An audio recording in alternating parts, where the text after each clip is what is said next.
Hello student, তো আজ আমি তোমাদের কিভাবে বিএমআই নির্ণয় করা হয় সেটা শেখাবো। তোমাদের কিন্তু ক্লাস 11-এর এক্সাম হচ্ছে নেক্সট আগামীকাল, মানে 21 সেপ্টেম্বর। তো তোমরা কিন্তু বিএমআই তোমাদের কিন্তু মোস্ট ইম্পর্টেন্ট একটা টপিক, এবং এখান থেকে একটা ম্যাথ তোমাদের আসতে পারে। ঠিক আছে, বিএমআই ফুল ফর্ম হচ্ছে বডি মাস ইন্ডেক্স। বিএমআইয়ের কি যে সূত্রটা কি, সেটা হচ্ছে ওয়েট বাই হাইট। হাইটটা কি হবে, মিটার স্কোয়ার। আচ্ছা, ওয়েটটা কিসে হবে, ওয়েটটা হবে কিন্তু কেজিতে হবে। ওয়েট কিন্তু কেজিতে হবে, আর হাইট কিন্তু হবে মিটার স্কোয়ার। তো তোমাদের বিএমআই নির্ণয় করতে গেলে প্রথমে ওয়েটটা জানতে হবে, তারপর মিটার স্কোয়ারটা মানে হাইটটা মিটার স্কোয়ারে নিয়ে আসতে হবে। তো তোমাদের আমি একটা ক্যালকুলেশন করে দেখিয়ে দিচ্ছি। একজনের বডি ওয়েট ধরা গেল যে বডি ওয়েট তার 20 কেজি। ঠিক আছে, আমি 20 লিখলাম কেজিতে। আচ্ছা, হাইট কখনো মিটার স্কোয়ারে দেওয়া থাকে না, যদি থাকে তোমাদের খুব ভালো। তো হাইটকে আমি ধরে নিলাম, যে ব্যক্তিটির হাইট হচ্ছে, আমি ধরে নিলাম একটি শিশু, তার হাইট ধরে নিলাম 3 ফুট। 3 ফুট মানে 3 ফুটটাকে আমরা এইভাবে লিখি, তো আমি 3 ফুট ধরে নিলাম। আচ্ছা, তোমাদের প্রথম জানতে হবে কি, যে 1 ফুট সমান কত ইঞ্চি। তো আমি তোমাদের জানিয়ে রাখি, এক ফুট সমান হচ্ছে 1 ফিট বলা হয় এটাকে, ET হবে।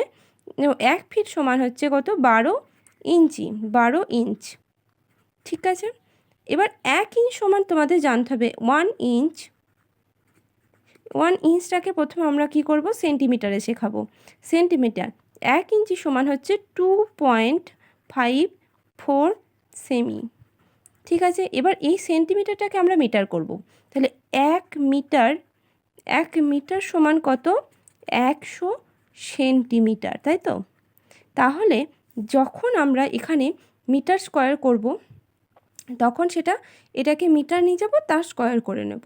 ঠিক আছে, এবার 3 ফুট চেয়েছে, তাহলে 3 ফুট সমান কত, তাহলে 1 ফুট সমান যদি 12 ইঞ্চি হয়, 3 ফুট সমান কত হবে, 3 ফিট সমান হবে 12 ইন্টু 3 ইঞ্চ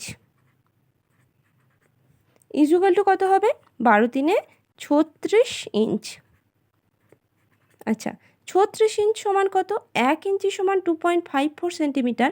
তাহলে 36 ইঞ্চি সমান কত হবে, 36 ইন্টু 2.54 সেন্টিমিটার। ঠিক আছে, এবার এটাকে যদি আমরা মিটার করি, তাহলে কি করতে হবে, 100 দিয়ে ভাগ করলে কিন্তু আমরা পেয়ে যাব মিটারে, তাই তো? তাহলে এটাকে ডিভাইডেড আমরা 100 করতে পারি। ঠিক আছে, 1 মিটার থেকে যখন সেন্টিমিটার যাচ্ছি 100 গুণ করছি, সেন্টিমিটার থেকে যখন মিটারে যাব তখন 100 দিয়ে ভাগ করে নেব। এবার দেখো, এই দশমিক উঠে গেল, তো কত, এখানে আমি আরেকটা 1-এর পর 2টো শূন্য বসিয়ে দিতে পারি, তো এটা সেন্টিমিটার আসছে। এবার দেখো, 254কে 36 দিয়ে গুণ করে আমরা দেখে নিচ্ছি যে কত হয়। দেখো, 254 আর 36 গুণ করে কত হচ্ছে, দেখো 4 6 24, হাতে 2, 5 6 30 আর 2 32, হাতে 3, 6 2 12 আর 3 15।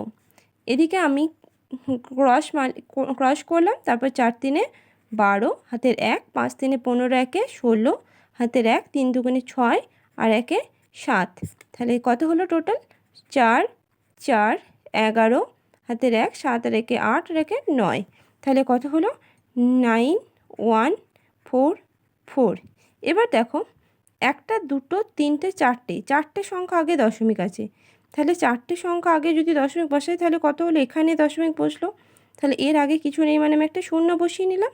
তাহলে 0.91 সামথিং আসছে, মানে আমি এটাকে 1 ধরে নিলাম বিএমআই। ঠিক আছে, বিএমআই কত হলো, তাহলে এখানে কত হলো, 1 মিটার হয়ে গেল। আচ্ছা, 1 মিটার হয়ে গেল। ঠিক আছে, বোঝা গেল। এবার এখানে আমি যদি এখানে সমান দিলাম, 20টা কেজিতে ছিল, আর মিটারটাকে 1 হলো, তো 1-এর স্কোয়ার মানে 1ই হয়, তো 20 হয়ে গেল আমাদের অ্যান্সার। তাহলে বিএমআই কত হলো, 20। বোঝা গেল? তাহলে তোমাদের এইভাবে কিন্তু বিএমআই নির্ণয় করতে হয়। ঠিক আছে, বোঝা গেল? আশা করছি যদি বিএমআই থেকে কোনো ক্যালকুলেটিভ অঙ্ক আসে, তো তোমরা কিন্তু এটা ইজিলি করতে পারবে। এবং 1 ফুট সমান কত ইঞ্চি, 1 ইঞ্চি সমান কত সেন্টিমিটার, 1 মিটার সমান কত সেন্টিমিটার, এইটা তোমরা জেনে রাখবে, তাহলে তোমাদের ক্যালকুলেশনটা খুব ইজিলি হয়ে যাবে। ঠিক আছে, ওকে, থ্যাংক ইউ।